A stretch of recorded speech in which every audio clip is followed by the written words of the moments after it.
We are extremely surprised and pleasantly surprised at the success of the Silver Scream. We thought that people loved horror, but we didn't know we'd see little kids brought by their parents coming to the shows dressed as Freddy and Jason. So it definitely worked out better than we had hoped. It definitely feeds into the family aspect of Halloween almost, and how kids like to go trick-or-treating and go out with their families, and they're all coming to shows dressed up. And it's not just for dressing up. It's because the entire family is actually a fan of the band. It's very cool to see. I would definitely say this tour. Yeah. This European tour has been incredible, and just like the album, it exceeded everyone's expectations with mainly sold out shows and really intense crowd reaction. Yeah, absolutely.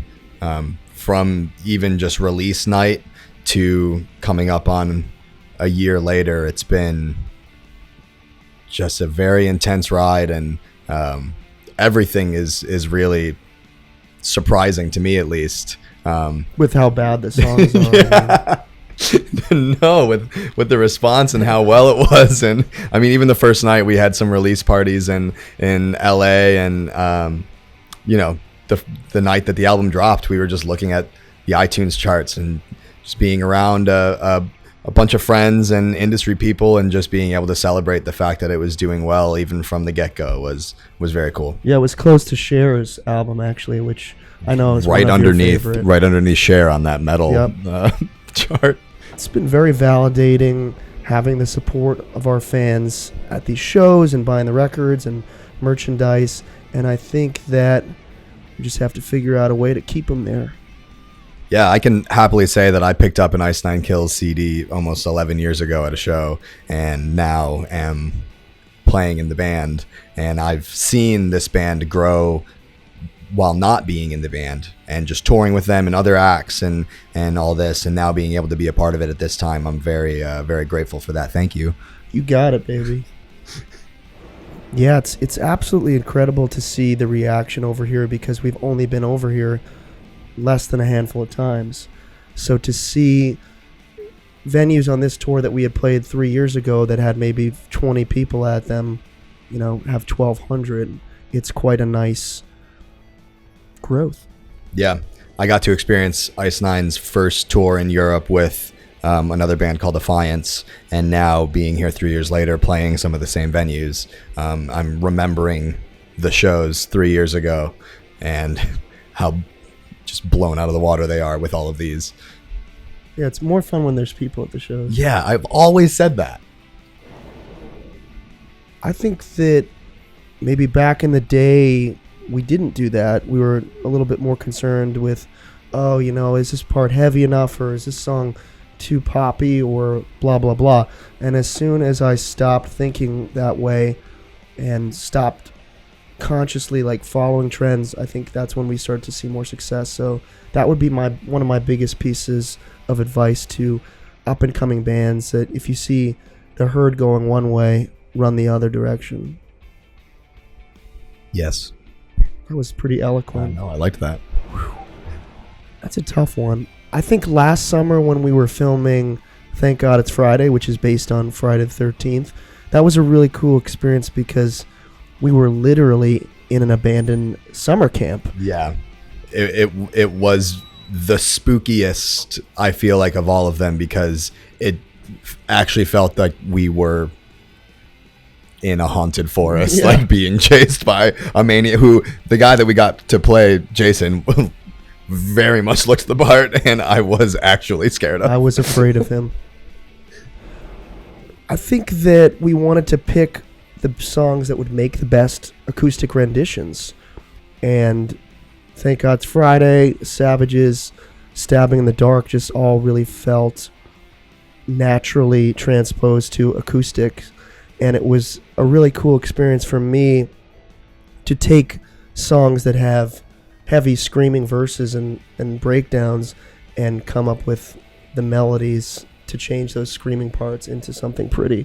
Yeah, it's funny that you say that those are the more natural ones, because I feel like Thank God It's Friday and Stabbing in the Dark are actually two of the heaviest songs on the record that I think is incredible that you guys were able to transpose them into acoustic songs and have them sound as, I mean, it's just a completely different vibe. It's completely different songs. It's so cool. Yeah, thank you.